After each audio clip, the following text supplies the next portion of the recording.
Howdy. How are you? Oh gosh. Welcome back to the effing bedside table. What a trip it has been for me trying to record this episode. Episode 9. Episode 9 of the bedside table. Welcome back. Genuinely, welcome back. But let's just say I've had some fun trying to get this done. I'm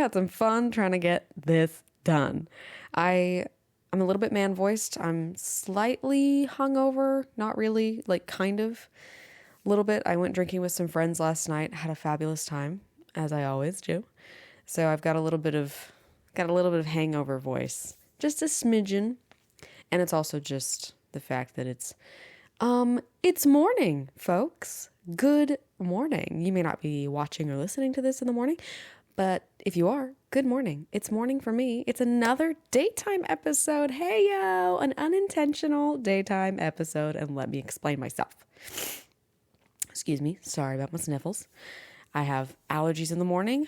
I'm sure some of you can relate. You wake up and it's just phlegm in your face.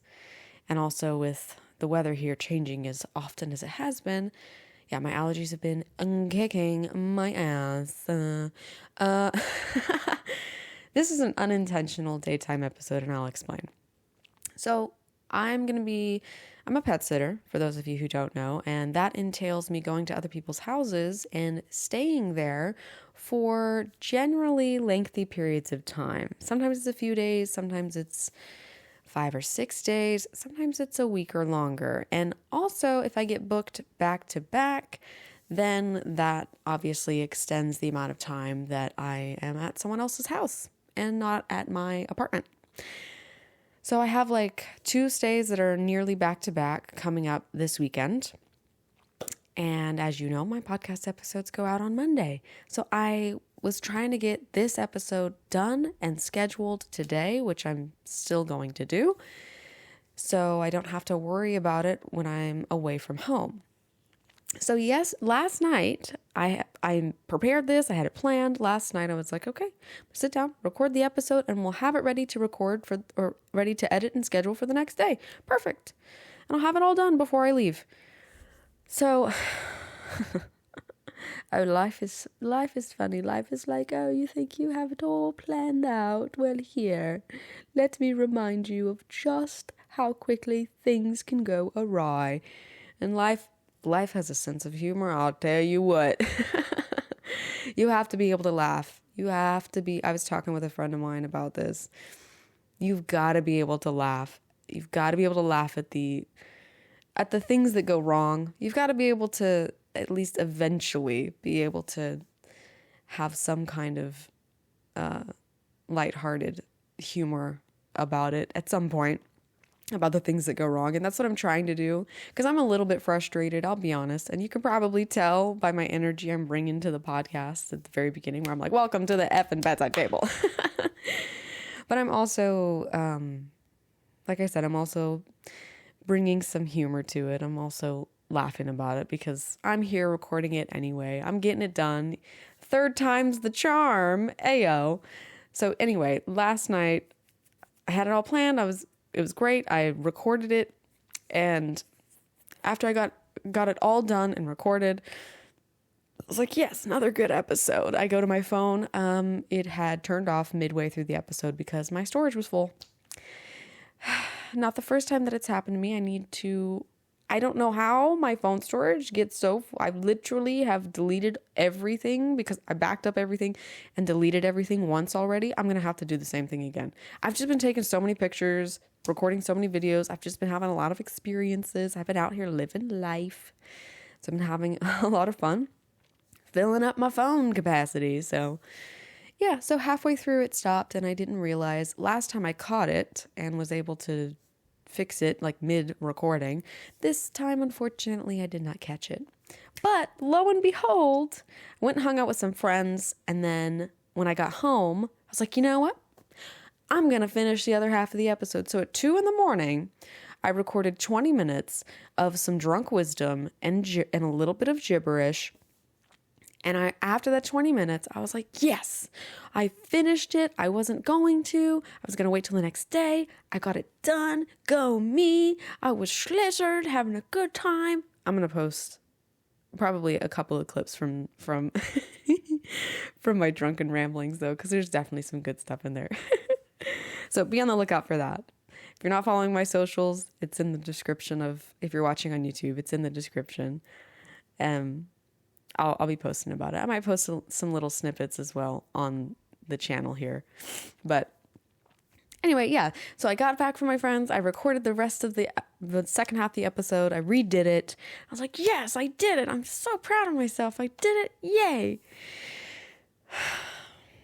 I wake up this morning and I do my skincare, play some music. I do some balancing on my legs. Just my little balancing routine where I like do some things standing on one leg. I've really been enjoying that. But basically I start my morning routine. I'm feeling good about the day. I'm like, yes, I'm going to get this podcast episode edited and scheduled and uploaded. Yeah. So if you watch on YouTube, you've seen that I have my laptop in my episodes. It's because I'm recording my audio.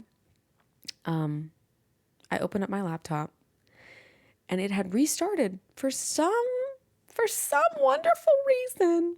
My laptop chose to restart in the middle of the night. And me being intoxicated, I was like, I'll save the files tomorrow. So I just closed my laptop last night after I had both audio files just right there, ready to be saved. But I did not save them because normally I can just open up my laptop the next day. They're there. I save them.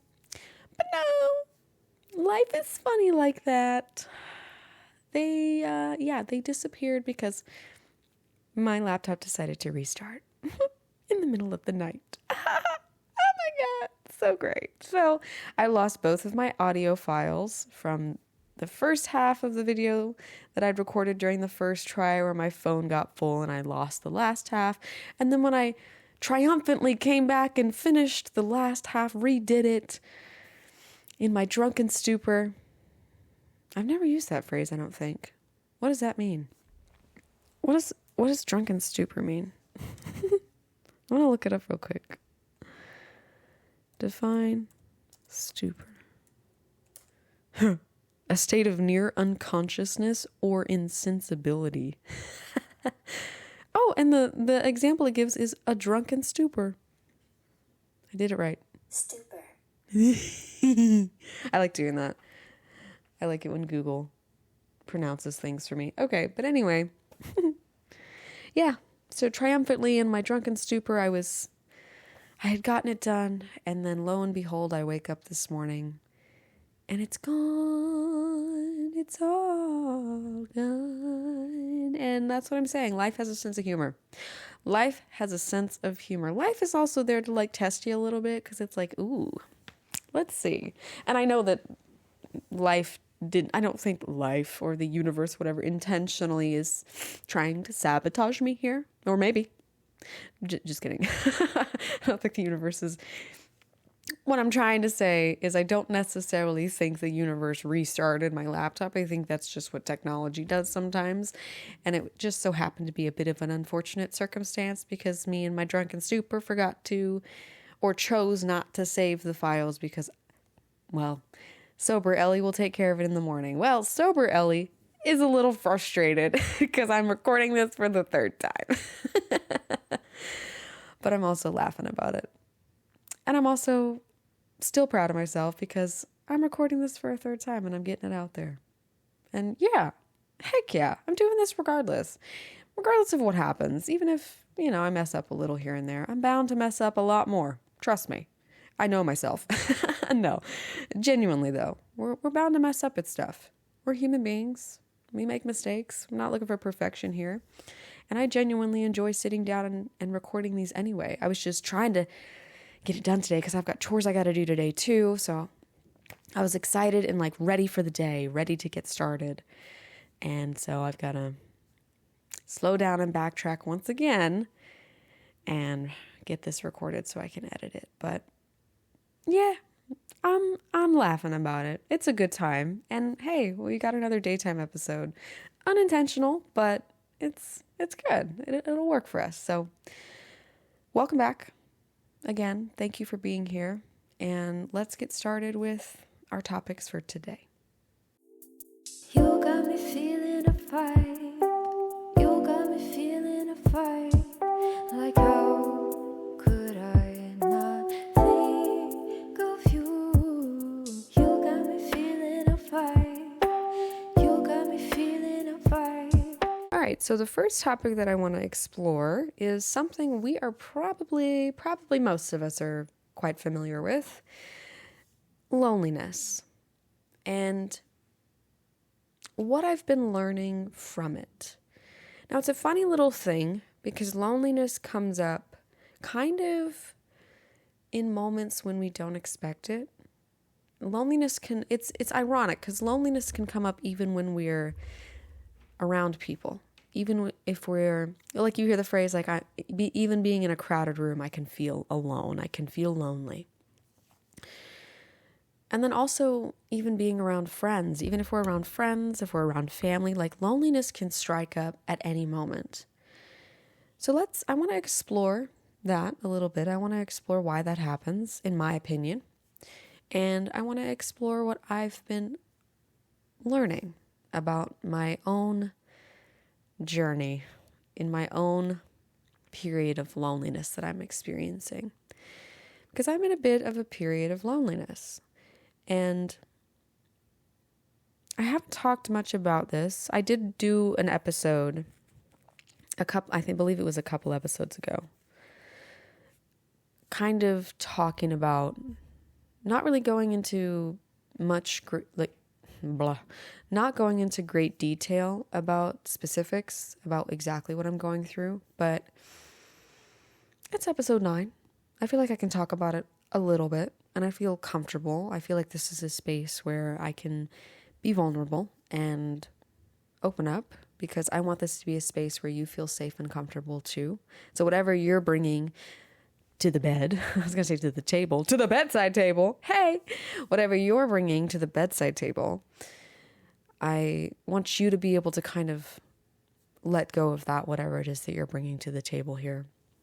When you come and watch or listen to these episodes, like let me carry whatever it is while you're here. Does that make sense? I'm not trying to be weird, but like genuinely, I want this to not only be a safe and comfortable space for all of us, for whoever's watching and listening, because it's what I've cultivated for myself, something safe and comfortable that allows me to express myself. And that allows me to bring whatever I'm feeling, whatever's going on in my life, it allows me to bring it here to all of you. I want you to kind of feel the same kind of way. I know I'm going on a bit of a different tangent. I'll get back to loneliness, I promise. But I want you to feel like you can come with whatever it is you're feeling, whatever state that you're in, and just be here with me in that state. And if you have something heavy on your mind or on your heart, lay it down here for the 45 minutes to an hour that we're here together. Just lay it down here. And I'll hold on to it while you're here. And maybe that resonates with you. Maybe it doesn't. Maybe you're like, you're literally in my screen. I can't exactly lay it on there. I can't just dump my baggage literally on someone I'm watching through a screen. And I understand that, but I'm just kind of like, I don't know, energetically, maybe, whatever that means for you. So if it resonates with you, great. So whatever state you come to watch these episodes or listen to these episodes, I want this to start becoming a place where you can set those things down, set anything down that you need to just be free of it for the time that we're here together. So if that makes sense, if that resonates, awesome. And if not, it's okay. Stick around. I have good things to say. So back to loneliness, and I want to talk a little bit about what I'm going through. So I'm in the middle of a divorce, and I'm experiencing a lot of different emotions simultaneously during this kind of in-between period of my life. So it's like I'm actively closing one chapter while also actively beginning to open and start another. But I'm not quite, like, I'm in that in between. So the previous chapter isn't quite closed yet. It's getting there, but it's not quite closed yet. There are still a lot of feelings around there, and which is completely fine. I'm embracing those. I'm embracing what comes with the ending of a marriage, which is crazy. I used to think like, who would have thought that I'd be married at this time in my life? And I won't get too far into this thought process, but I used to surprise myself of just like, oh, I'm married. Isn't that crazy? Like, wow. And now I'm going through the ending of that marriage, and I still have those same kinds of thoughts of just like, wow, I'm getting divorced. It's just, which, I mean, both of these things are just life. And I'm not saying that you have to get married and you have to get divorced and like, oh, that's life. But for me specifically, it's just how my life's going right now and how my life was and how my life is now. Marriage and divorce exists within my life. And that's kind of a crazy thing to think about, because it's like, whoa, I'm out here. I feel like I'm out here. I don't know. Like I said, I didn't want to get too far into this thought process, but I just feel like I'm out here really living. Now we're really living. But, which is funny to think about, in terms of like divorce. It's like, oh, I'm getting divorced. I'm really living. It's not quite as simple as that. It's a bit more complex, but I won't get too far into that. But, yeah, so I'm currently closing the chapter, and it's just still closing because I do have a lot of feelings around the ending of a relationship, the ending of a connection, of a bond. Of letting go of that, of moving on from that. It's not something that just happens. Excuse me. Before, when relationships would end in my adult life, especially my young adult life, I was very quick. I was very quick to just, okay, well, moving on. With this particular relationship and the connection that I've formed with my soon-to-be ex-husband, I hope you don't mind me being a bit like vulnerable. This is kind of vulnerable for me. I say kind of. This is vulnerable for me. But like I said before, this is my space to bring whatever I need to and whatever I need to talk about. And I hope it offers some reassurance that vulnerability is okay for all of you who watch and listen. It's not just me being like, oh, let me tell you about all of my problems and hopefully you'll listen. It's not about that. It really is about this acceptance of vulnerability. So I want to set an example on my podcast that it's okay to talk about these things. It's okay to open up and be vulnerable. Of course, you want to do it in a safe space that you've either cultivated for yourself or that you've been able to find. Anyway, just a little side note on vulnerability there. But, so I was talking about, sorry. I start talking about one thing and then it leads my brain to another thing, and we know how this goes. If you've been watching my episodes or listening, you know how this goes. I need merch that says lost my train of thought or train of thought, just merch of just like an image of like a train and it's just the train of thought and it's going off the rails. I love that.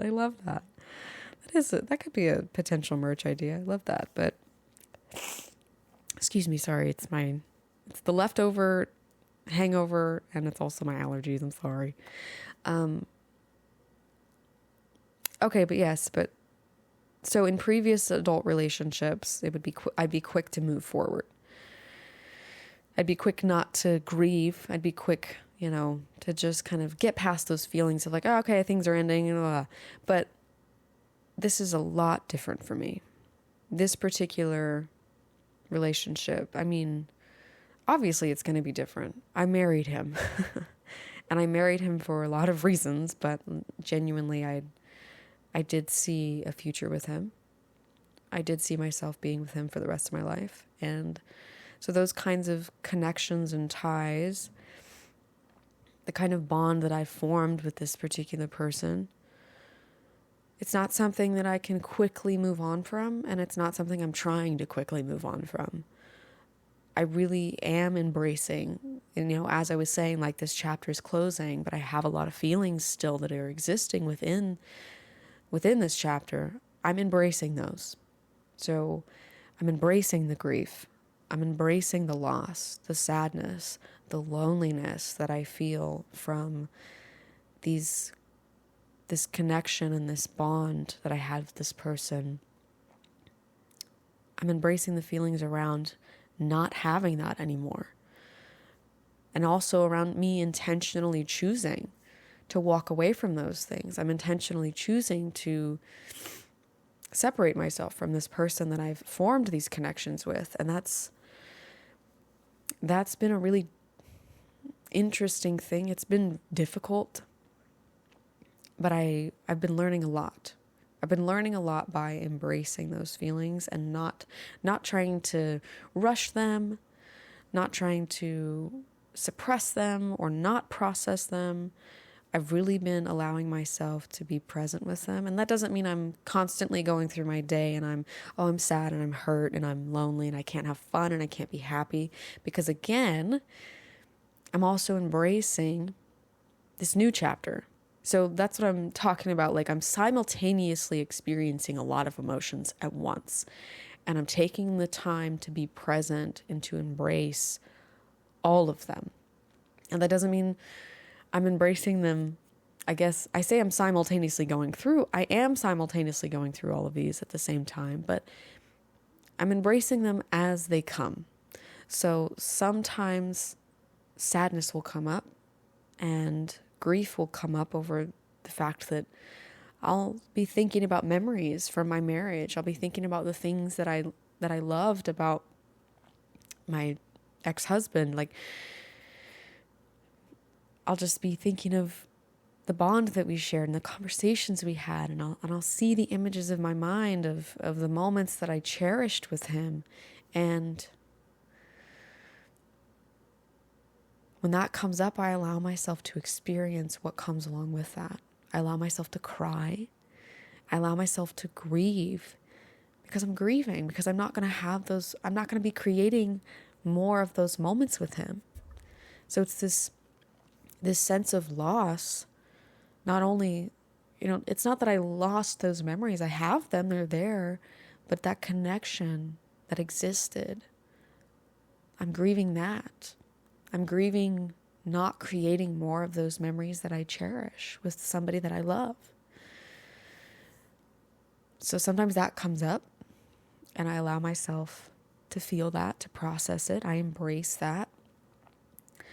And then on the flip side, with me embracing this new chapter that's opening for my life, I also embrace when I want to spend time with friends, when I want to go out and have a good time, when I want to experience something new, when I want to try something new, go somewhere new, have a new drink, have a new food, meet a new person. I also am embracing the feeling of exploring and the curiosity and this newfound excitement to get out there, because now I have the opportunity to do so. So I embrace what comes along with that. The joy, the excitement, the anticipation. So I'm dealing with a lot of emotions simultaneously, but I'm allowing them to be. And whenever they come up, I really try to be present with whatever comes up, on whatever side it's on. So whether it's on the side of me closing a chapter, or whether it's on the side of me opening a new one, I'm learning to embrace both of those things as much as I can, because both of these things are important. because I don't just want to ignore and move on quickly, and like I don't want to do that, because I not only do I truly cherish the marriage that I had, not only do I truly cherish the memories and the connection that I made with this individual, I want to say, I don't know what word. It's not respect, but I just want to, I can't think of the word for it, but basically I can't think of the word, but I want to acknowledge all that existed within that relationship, and I want to celebrate it for what it was. I want to properly grieve it, because it deserves that. It deserves that, because it was a beautiful relationship. It was chaotic and it was crazy and all this, and it was awful at times, but it was also everything else too. It was beautiful and it was fun and it was loving and it was compassionate. There was so much that existed within my marriage, and so much that I learned. I grew so much, and I got to know somebody else on such a level that I'd never known someone before. I got to experience what it was like to love someone on such a level that I haven't ever experienced before, and I'm grateful for that. So I want to really take the time to give it what it deserves. I can't think of the word, but yes. And then I don't really know where I was going with this, but also I want to give this new chapter what it deserves too. So I'm excited for it. I'm happy about it. I'm embracing both sides of things. I'm doing my best. And I think I'm doing really well. I think I'm doing really well. Compared to how I would have handled these situations before, I think I'm doing much better than I would have as a past version of me. Not saying anything bad about her, but yeah, I think I'm doing well. Like how could I not think of you? You got me feeling some type of way from the sunsets to early days, and I can't seem to keep my mind off of you. It comes and it goes, but Well, I guess I was supposed to be talking about what I was learning from loneliness, but I suppose it kind of ties in. Wherever that went, that was what I needed to talk about. And thank you for allowing me the time and the space to be vulnerable with you. And thank you for listening. I appreciate you. Thank you. Speaking on the topic of vulnerability, this bit of the podcast, this bit of the episode, it might not be for everybody. So bear with me though. I want to invite you to explore a little internally. Because on this topic of vulnerability, it's one thing to be vulnerable with other people, which it's still I think it's an act of courage to be able to open up and be vulnerable with somebody else. Definitely. I also think being vulnerable with ourselves is equally, if not more, important. So I want to invite you to check in, just to tune in with yourself, with how you're feeling, with what's going on. So I'm going to ask you a question, and I don't want a scripted answer. Don't be like me in the drive-thru at my job when people come through and say, "Oh, hey, how are you?" And I'm just like, "Oh, pretty good." I'm doing well. That's my main scripted answer right now. I'm doing well. I switch between pretty good, I'm doing well. Sometimes I'll throw in I'm a little sleepy. which, that's me being real. But the other two, they're definitely scripted responses. Pretty good. I'm doing well. But I don't want a scripted response. Let's be real. How about that? Let's try. Let's be real. So I'm going to ask you a question. And whatever comes up for you, let's try and embrace it. If a scripted response comes up for you as well, that's okay. We'll work through it. Okay? So how are you? How are you really? How are you feeling? What's going on? How are you feeling? This is a safe space for me and for you. You can bring whatever it is to the bedside table. You can bring whatever it is you're feeling. And you can lay it down here with me. So how are you really? How are you feeling? Now, if you start to feel a bit overwhelmed with whatever's coming up, if this is a bit too much for you, you can skip ahead. You can skip ahead to where I'm talking about something else. But for those of you who want to just take a moment to check in, stick around for a minute. And I just really want you to take a breather, take a second, take a moment to be with you in this safe space, in this comfortable space that I've created for all of us. And just ask yourself, how am I? What I like to do is when I'm checking in, I like to put my hands over my heart or just on my chest. And I like to say, hey, I'm here for you. I'm here for you. What's going on? How are we feeling? Specifically, I'll do this if a feeling's coming up and I'm not quite sure why it's there. So if I start feeling sad, if I start feeling angry, if I start feeling lonely, if I start having an emotion that is feeling uncomfortable, I'll do this. I'll place my hands on my chest and I'll say, hey, what's going on?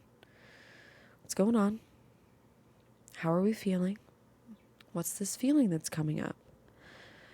Why is this feeling coming up? What's going on? And I'll just be curious. So really try to be in a place when you're checking in with yourself. Try to be in a place where you're not judging as best you can. You're not being critical of what comes up, where you're just observing, you're just acknowledging, and really trying to embrace the feeling. Really trying to, I know it's going to sound funny, try to welcome this feeling. Try to make it feel like, okay, you belong here. This is okay. This is okay to feel this way. This is okay. Whatever comes up for you, this is okay. And then get curious. How am I? What's this feeling? What's going on? Why are you feeling this way?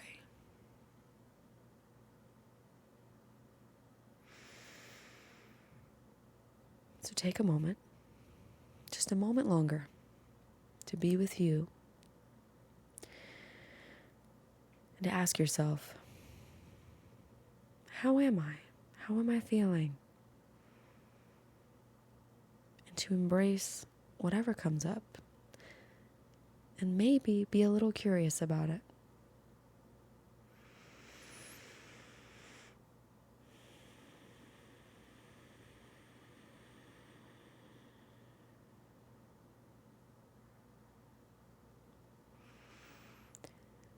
Okay. Thank you if you stayed and you tried the exercise. Cool.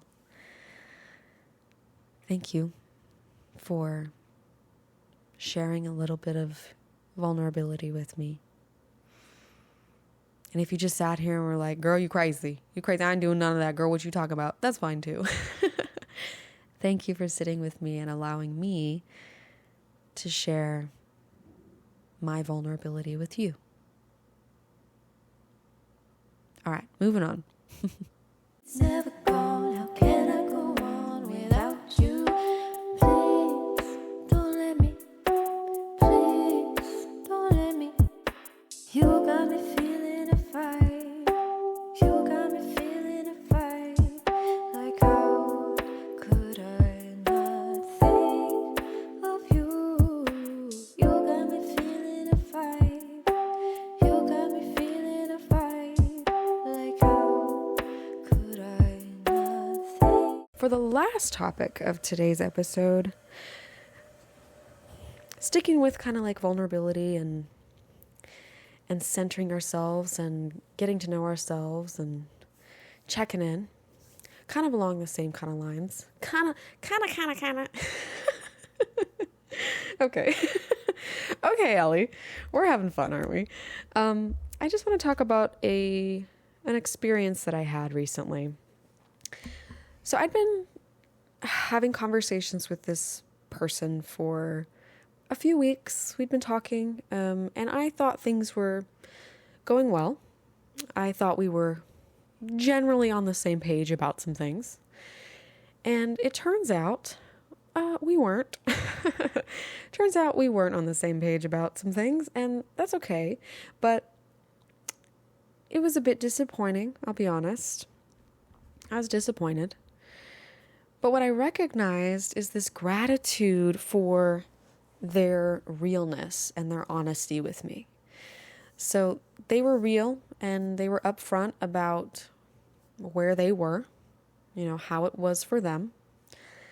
And that helped me because I was getting a bit confused about things. I wasn't quite understanding because, again, I thought we were on the same page, but then it was like, I don't know, I'm not sure what's going on. And then they brought the much needed clarification by just being real with me.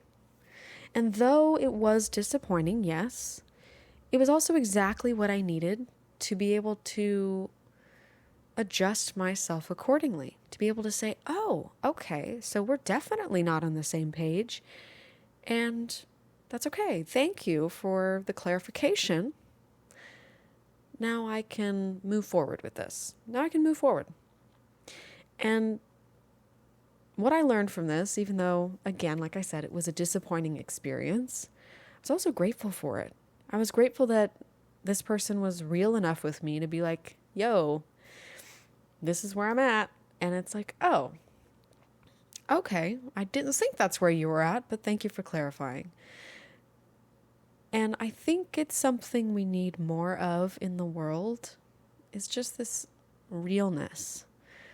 If more people could, and I know it's like me, obviously, if more people could be honest, if more people could be real, the world would be a better place. But genuinely, I want to throw it out there. I want to put it out there of just like, we need more of that. We need more people being upfront and honest about where they're at and how they're feeling. And so this ties into this willingness to get to know ourselves, because I think to be able to be real and honest with other people about what we're going through, about how we're feeling, about our thoughts, we've got to be able to do that with ourselves first. Because if we're confused about what's going on with us, then it's going to be really hard for us to bring a certain kind of transparency and a certain kind of realness to our external world and to our relationships. So I think it's so along the lines of, taking the time to check in and ask ourselves how we are. We've got to learn ourselves. And life has really been teaching me that. Life has been teaching me that the more I learn about me, the better I get at being able to be more genuine, the better I get at, I guess, kind of honing in and, what's the word I'm looking for? I can't think of the word. I'm over doing claw fingers. I can't think of the word. Anyway, the more I get to know me, the better I am at being as authentic and genuine as possible. The better I am at being real. in my external world and to other people.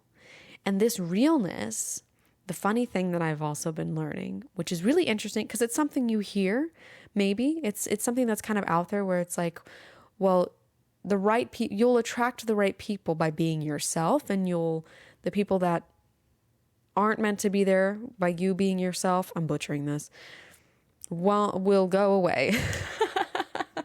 What I'm trying to say is when you start stepping into your authenticity, so when you start getting to know yourself better and you really start to, I can't think of the word.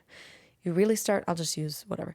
When you really start to hone in on yourself and who you are, what you like, what you want, how you're feeling, when you really make it an intentional thing to get to know you, it genuinely does kind of bring the right people into your life, or rather you connect with the right kinds of people, I guess. And what I've noticed, excuse me, personally, what I've noticed is it does repel the people that just aren't, I'm not going to say like they aren't meant for you, but to an extent, sure. But it's just like the people that don't connect with you, that don't connect with your authenticity and who you are, that just don't vibe with you. Sure, we'll use that. It genuinely does kind of repel those people, but it takes not only knowing yourself, or at least intentionally trying to know yourself on a consistent basis. It takes that, and it also takes you being real and honest with other people. But I think that starts with us being able to be real and honest with ourselves. And that takes learning us, getting to know us. And that's kind of where I'm at. It's kind of where I'm at. So as I'm closing this chapter, going through my divorce and giving it the proper time and attention and the care, not moving on quickly from it, I am grieving it because it deserves that. I'm also embracing this new chapter and getting to know myself and really honing in on what it is that I want, not only for myself, but within my relationships, within my friendships, within the people that I meet, connections. Yeah. And life is teaching me a lot, and I'm learning a lot. And I think the journey of learning the self is never ending, because as we go through life, we experience different phases of ourselves. Because I'm not the same person I was when I was 10 years old, not the same person I was when I was 20. And I'm not going to be this version of myself forever. So I'm really taking the time to embrace all that this period of my life has to offer, the good and the bad, the pretty and the ugly, the highs and the lows. I'm embracing all of it as much as I can, because I want to be here for all of it. I want to experience all of it. I'm living life, baby. Yeah. Well, what a good episode. Took me 3 times, but I think this one ended up being the best one. Funnily enough, I think this one ended up being the best one. See, life is funny. Life's got a sense of humor. It's funny like that. But yeah, thank you genuinely for being here. I'm genuinely appreciative of your existence and your presence. And thank you for sharing a space of comfort and vulnerability with me. Thank you for watching and listening to another episode of The Bedside Table. And I genuinely hope that you start to get to know yourself. Because just as a reminder, you're remarkable. Did you know that? You are an incredible human being. It might sound cliche, but you are genuinely one of a kind. There is no other you on the planet. And that's insane to think about, because there are billions of people on this planet. And none of them are you. Only you You're the only you. I love thinking about that. I think about that a lot. It's just like, I'm the only me. That's freaking wild. But yeah. Thank you for joining me for another episode of The Bedside Table, and I'll see you next week.